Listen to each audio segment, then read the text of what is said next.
August மாதம் மிதுன ராசிக்கு எப்படி இருக்குது அப்படின்னு நம்ம பார்க்க போகிறோம் இந்த பதிவில். சரிங்களா? மிதுன ராசி நேயர்களே எப்படி இருக்கீங்க? இந்த மாதம் எப்படி போக போகுதுன்னு பார்க்கலாம் வாங்க. ராசிக்கு செவ்வாய் வந்து பார்த்திங்கன்னா ஆகஸ்ட் 3ஆம் தேதி செவ்வாய் ராசிக்குள்ளே வராரு. உங்கள் ராசி அதிபதி புதன் ஆகஸ்ட் 6ஆம் தேதி ராசிக்கு 2ஆம் இடத்துக்கு போகிறாரு. ஓகேங்களா? அதுக்கப்புறம் 23 3ஆம் இடத்துக்கு போகிறாரு. ஸோ ஓவரால் எப்படி இருக்க போகுதுன்னு பார்த்தீங்கன்னா, ராசியிலேயே செவ்வாய் வந்து உட்கார்றாரா, ராசி அதிபதி 2ஆம் இடத்துக்கு போகிறாரா, 2ஆம் இடத்துல சூரியன் இருக்கார், பக்கத்துலேயே குரு இருக்கிறாரு.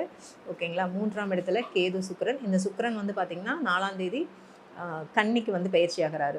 ஸோ சுக்கிரன் வந்து நீச்சமாகிறதுங்கிறது அவ்வளோ ஒரு நல்ல விஷயம் இல்லை. பொதுவாகவே மிதுனத்துக்காகட்டும், ரிஷபத்துக்காகட்டும், துலாம், மகரம், கும்பம் இவங்களுக்கு எல்லாத்துக்குமே வந்து சுக்கிரன் ரொம்ப முக்கியம். ஒரு எப்படி சொல்கிறது, ஒரு உயிர் நாடி மாதிரி. ஸோ இவர் வந்து நீச்சமாகிறது அப்படிங்கிறது இந்த ராசிகளுக்கு கொஞ்சம் பலகீனமான ஒரு விஷயம்தான். இருந்தாலும் பரவாயில்ல, சரி பண்ணிக்கலாம். ராசிக்கு 2ஆம் இடத்துல சூரியன், குரு, புதன். ஸோ ஒரு அருமையான இணைவு இது. பொதுவாகவே வந்து சூரியன் புதன் இணைவு அப்படிங்கிறது புத ஆதித்ய யோகம் அப்படின்னு சொல்லுவாங்க. ஸோ பொதுவாகவே ஒரு ஜாதகத்தில் வந்து புதன் சூரியன் இணைவு இருக்கிறதுங்கிறது அப்படிங்கிறது தந்தைக்கும் செல்வாக்கை கொடுக்கும், அந்த குழந்தைக்கும் நிறைய செல்வாக்கை கொடுக்கும். சரிங்களா? சிறப்பான ஒரு நிலையை கொடுக்கும் இந்த சூரியன் புதன் இணைவு அப்படிங்கிறது. இதுலேயும் நிறைய விஷயங்கள் இருக்குது, நிறைய சூட்சமங்கள் இருக்குது. சூரியனுக்கு முன்னாடியா, சூரியனுக்கு பின்னாடியா, ஸோ அவர் எந்த நிலையில் இருக்கிறாரு அப்படிங்கிறதெல்லாம் நம்ம பார்க்கணும். இருந்தாலும் சூரியன் புதன் இணைவுங்கிறது ஒரு சிறப்பான அமைப்பு தான். ஸோ சூரியன் குரு புதன் இது ஒரு அருமையான இணைவு. என்ன பண்ணலாம் இந்த மாதம் அப்படின்னு பார்த்தீங்கன்னா, கோபத்தை வந்து குறைச்சே ஆகணும். ஏன்னா சீக்கிரமாக உணர்ச்சி வசப்படக்கூடிய தன்மை. பொதுவாகவே ராசிக்கு இந்த சூரியன், செவ்வாய், இந்த பாவகிரகங்கள் வந்து உட்கார்றாங்க அப்படின்னா நமக்கு அளவுக்கு அதிகமான கோபத்தையும், ஓகேங்களா, உணர்ச்சி வசப்பட்டு நம்ம வார்த்தைகளை விடக்கூடிய தன்மையும் வந்து கொடுத்துரும். அதனால் அதில் கொஞ்சம் நிதானமாக இருங்க. இப்போ இந்த செவ்வாய் ராசியில் இருக்கிற செவ்வாயும் 10ஆம் இடத்துல சனி இருக்கிறாரு, 9ஆம் இடத்துல ராகு. ஸோ 10ல் இருக்கிற சனியும் ராசியில் இருக்கிற செவ்வாயும் ஒன்றா பார்க்குற இடம்னு பார்த்திங்கன்னா, ஏன்னா செவ்வாய்க்கு 4ஆம் பார்வை, சனிக்கு 7ஆம் பார்வை, இந்த ரெண்டுமே வந்து பார்த்திங்கன்னா கன்னி ராசியில் விழுது. ஓகேங்களா? அப்போ ராசிக்கு 4ஆம் இடத்தை பார்க்குறாங்க, அங்கே சுக்கிரன் நீச்சமாகிறாரு. அப்படிங்கிறனால 4ஆம் இடம் அப்படிங்கிறது தான் நம்மளுடைய சுகஸ்தானம். படிப்பு, தாயார், வீடு, வண்டி, வாகனம், நம்ம பண்ணுற இன்வெஸ்ட்மெண்ட்டு, இந்த மாதிரி நிறைய விஷயங்கள் சொல்லிட்டு போகலாம். நம்மளோட சொத்து சுகம் இது எல்லாத்தையுமே சொல்லிட்டு போகலாம். அதனால் இந்த விஷயங்கள் எல்லாத்துலேயுமே கொஞ்சம் கவனமாக இருங்க. மிதுன ராசியில் படிக்கிற குழந்தைங்க படிப்புக்கு கொஞ்சம் கூடுதல் கவனம் செலுத்துங்க. அன்னன்னைக்கு லெசன் அன்றைக்கே முடிக்க பாருங்கள். எதையுமே தள்ளி போடாதீங்க. படிப்பில் கொஞ்சம் எக்ஸ்ட்ரா கேர் எடுத்துக்கிறது ரொம்ப நல்லது. ஏன்னா இது வரைக்கும் இல்லாத இது வந்து நான் இவ்வளோ கஷ்டப்பட்டேன் ஆனால் எனக்கு மார்க் குறைஞ்சிச்சு அப்படிங்கிற மாதிரியான நிலையை வந்து கொடுக்கும். நீங்கள் இன்னும் கொஞ்சம் விழிப்புணர்வோடு படிக்கிறது நல்லது. சரிங்களா? ராசிக்கு 3ஆம் இடத்துல கேது. ஸோ ராசிக்கு 3ல் கேது இருக்கிறது அப்படிங்கிறது வந்து பார்த்திங்கன்னா அருமையான அமைப்பு தான். எந்த பாவகிரகங்கள் 3ஆம் இடத்துல இருந்தாலுமே சிறப்பான ஒரு நிலை தான். ஸோ தெரியாதவங்க மூலமாக நம்மளுக்கு உதவி கிடைக்கிறது, நம்ம எடுக்கிற முயற்சி சக்ஸஸ் ஆகிறது,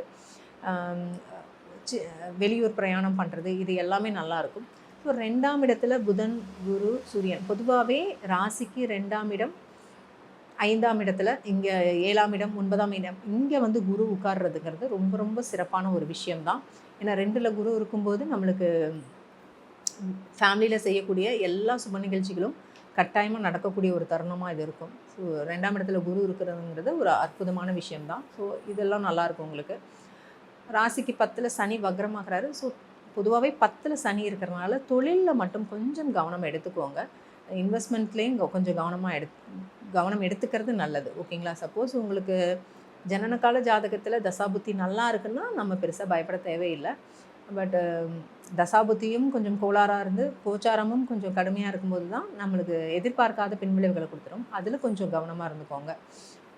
மற்றபடி இந்த மிதுன ராசி நேயர்கள் என்ன பண்ணலாம் அப்படின்னா, ஸோ கட்டாயம் இந்த மாதத்தில் வந்து பார்த்திங்கன்னா திருவாதிரை நட்சத்திரத்தில் பிறந்தவங்க சிவன் கோவிலுக்கு கண்டிப்பாக போயிட்டு வாங்க. எப்போவுமே திருவாதிரை நட்சத்திரத்தில் பிறந்தவங்க சிவன் கோவில்களுக்கு போயிட்டு வர்றது ரொம்ப நல்லது. மனசில் ஏதாவது ஒரு இறுக்கமோ ஒரு பயமோ இருக்கிற பட்சத்தில் நீங்கள் சிவன் வழிபாடு பண்ணுறது சால சிறந்தது. சிவபுராணம் படிங்க. பொதுவாகவே எல்லாருக்குமே சிவபுராணம் படிக்கிறது நல்லது. திருவாதிரை நட்சத்திரத்தில் பிறந்தவங்க இந்த சிவபுராணம் நீங்கள் படிக்கும்போது சிவபுராணங்கள் டெய்லியும் படிச்சுட்டு வந்துட்டு நீங்கள் சிவன் கோவிலுக்கு போய் பாருங்கள். ஆத்மார்த்தமாக உங்களுக்கு வந்து ஒரு தரிசனம் கிடைக்கும். ஓகேங்களா? நீங்கள் அந்த க்யூலே நிற்க தேவையில்லை. ஆட்டோமேட்டிக்காக சாமி முன்னாடியே போய் நீங்கள் நிற்பீங்க. அந்தளவுக்கு அந்த சிவன் வந்து அந்த அருளை கொடுப்பார். ஸோ கட்டாயமாக வந்து சிவபுராணம் படிச்சுட்டு வாங்க. எப்போவுமே மிதுன ராசியில் இருக்கிறவங்க ஏதாவது ஒரு மந்திரங்கள் சொல்லி நீங்கள் வழிபாடு பண்ணுறது வந்து ரொம்ப நல்லது. சரிங்களா? வாய் விட்டு மந்திரம் சொல்லணும். ஏன்னா காற்று ராசி அப்படிங்கிறனால எப்பயுமே ஒரு வாய் விட்டு ஒரு மந்திரங்கள் நீங்கள் சொல்கிறது வந்து ஒரு நல்ல நிலைக்கு உங்களை கொண்டு போகும். அதே மாதிரி கோவிலுக்கு போகும்போது சாம்பிராணி, ஊதுபத்தி, அதாவது இந்த காற்றின் மூலமாக பரவுது இல்லைங்களா, வாசனை வருது இல்லைங்களா, இந்த மாதிரியான தீப தூபங்கள் நீங்கள் போட்டு வழிபாடு பண்ணுறதுமே உங்களுக்கு ரொம்ப நல்லது. எப்பயுமே ஒரு மந்திரத்தை வந்து ஒழிச்சிட்டே இருங்க. இந்த மந்திரம் ஒழிக்கிறதுங்கிறது ஒரு சிறப்பான விஷயம் மிதுன ராசிக்கு. மிதுன ராசியில் புனர்பூசத்தில் பிறந்தவங்க முக்கியமாக என்ன பண்ணலாம் அப்படின்னா, நீங்கள் எப்போவுமே பூனைகளுக்கு வந்து பால் உணவு கொடுக்கறது ரொம்ப நல்லது. சப்போஸ் வீட்டில் வளர்த்துனா ஓகே, வீட்டுக்கிட்ட வந்துச்சுனாலும் ஓகே, அப்படி இல்லைனாலும் கோவில்கள்லையுமே பூனைகள் இருக்கும். சரிங்களா? ஸோ நீங்கள் போகும்போது பூனைக்கான உணவு வாங்கி கொண்டு போய் முக்கியமாக பால் வாங்கி கொண்டு போய் கொடுக்கலாம். ஸோ அந்த மாதிரி கொடுத்துட்டு வாங்க. அதே மாதிரி மூங்கில் மரம், ஏன்னா ஒரு சிலருக்கு வந்து பார்த்திங்கன்னா, எல்லாத்துக்கும் இல்லை, ஒரு சிலருக்கு இந்த குழந்தை பிறப்பில் வந்து தாமதம் நடக்குது. அதனால் அவங்க மட்டும் ஓகேங்களா, இந்த மூங்கில் மரத்தடியில் உட்காந்துட்டு வர்றது, மூங்கில் மரத்தை பராமரிக்கிறது, முக்கியமாக இந்த மூங்கில் மரத்துலேருந்து வர காற்றை வந்து நல்லா சுவாசிக்கணும். அப்படி பண்ணும்போது இந்த குழந்தை பிறப்பில் தடை இருக்கிறவங்களுக்கு நிறைய பேத்துக்கு சரியாகுது. ஸோ கட்டாயம் இந்த இதை வந்து பயன்படுத்திக்கோங்க. பொதுவாகவே புனர்பூசத்தில் பிறந்தவங்க எல்லாருமே வந்து மூங்கில் மரம் வழிபாடுங்கிறது நல்லது. ஏன்னா உங்களுக்கு வந்து விருட்சம் வந்து மூங்கில் தான். அதனால் மூங்கில் மரத்துக்கு போயிட்டு நீங்கள் அந்த காற்றை சுவாசிக்கிறது, உங்கள் கையால் மஞ்சள் நீர் விடுறது, பால் விடுறது, இது எல்லாமே நல்லது. ஓகேங்களா? ஸோ இந்த மாதிரி செஞ்சு இதை பயன்படுத்திக்கோங்க.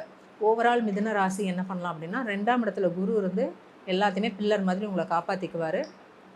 ஆனாலும் ஹெல்த் விஷயத்தில் கொஞ்சம் கவனமாக இருந்துக்கோங்க. ஏன்னா சுகஸ்தானத்தை வந்து 2 பாவகிரகங்கள் பார்க்குறாங்க. அதனால் அதில் கொஞ்சம் கவனமாக இருந்துக்கோங்க. வண்டி எடுக்கிறது, வண்டி ஓட்டுறது, இதுலேயுமே கவனமாக இருந்துக்கோங்க. ஏன்னா தேவையில்லாத நம்மளுக்கு வண்டி மூலமாக செலவுகள் வர்ற மாதிரி இருக்கும். அதையும் பார்த்துக்கோங்க. சரிங்களா? மற்றபடி சிறப்பாகவே இருக்குது மிதுன ராசிக்கு. நான் சொன்ன மாதிரி வழிபாடுகள்லாம் செஞ்சு கொஞ்சம் நல்ல முறையில் இந்த மாதத்தை வந்து நீங்கள் பயன்படுத்திக்கோங்க. உணவு முறையில் கொஞ்சம் கவனத்தை செலுத்திக்கோங்க. ஓகேங்களா? நல்ல உணவுகளாக எடுத்துக்கோங்க. நிறைய தண்ணி குடிங்க. ஏன்னா கட்டாயம் வந்துட்டு 4ஆம் இடத்தை சனி செவ்வாய் பார்வை ப்ளஸ் ராசியிலே வந்து செவ்வாய் உட்கார்றாரு. அப்படிங்கிறனால உங்கள் ஹெல்த்துக்கு நிறைய இம்பார்ட்டன்ட் கொடுங்க. கேர்லெஸ்ஸாக இருக்க வேண்டாம். பணம் கொடுக்கல் வாங்கல்லையுமே கொஞ்சம் கவனமாக இருங்க. வீடு வாங்குறீங்க, இல்லை வீடு விற்கிறீங்க அப்படின்னா அந்த டாக்குமெண்ட்ஸில் கவனமாக பார்த்துக்கோங்க. சரிங்களா? பொதுவாக வந்து ஆடி மாதத்தில் நம்மளுக்கு அது ஒரு ப்ளஸ்ஸு. எந்த ஒரு மேக்ஸிமம் சுபகாரியங்கள் நம்ம பண்ண போகிறது கிடையாது. இருந்தாலும் சொல்கிறேன் நான், வீடு சம்மந்தப்பட்ட விஷயத்துலலாம் கொஞ்சம் கவனமாக இருங்க. அம்மாவோட தேவையில்லாத வாக்குவாதங்கள் வர மாதிரி இருக்கும். அதை வந்து தவிர்த்துக்கோங்க. அவங்களுக்கு ஏதாவது ஒரு சின்ன ஹெல்த் பிரச்சனை வந்ததுன்னா கூட உடனே வந்து கொஞ்சம் கேர் எடுத்துக்கோங்க. ஓகேங்களா? அவங்கக்கிட்ட ஒரு நல்ல உறவை வந்து வளர்த்திக்கோங்க. தேவையில்லாமல் கோவப்படாதீங்க, பொறுத்து போங்க. அவன் பொதுவாகவே வந்து இந்த டைம் பீரியடில் 4ஆம் இடம் கன்னி, ஓகே, அங்கே போய் சுக்கிரன் நீச்சம், சனி செவ்வாய் பார்வை. ஸோ நரசிம்மர் வழிபாடு, யோக நரசிம்மர் வழிபாடு வந்து கட்டாயமாக பண்ணிட்டு வாங்க. ஸோ இது பண்ணும்போது உங்களுக்கு இந்த சனி செவ்வாயோட தாக்கத்தை நிச்சயமாக குறைச்சிக்க முடியும். பொதுவாகவே இந்த சனி செவ்வாய் காம்பினேஷன் வருது அப்படின்னாலே முருகன் வழிபாடு பண்ணுறது, நரசிம்மர் வழிபாடு பண்ணுறது, லக்ஷ்மி நரசிம்மர், யோக நரசிம்மர். ஸோ இந்த நரசிம்மர் வழிபாடு வந்து கட்டாயமாக பண்ணிவிட்டு வாங்க. உறுதியாக பண்ணுங்கள். அது பண்ணும்போதே உங்களுக்கு அந்த மாற்றங்கள் வந்து நிச்சயமாக தெரியும்.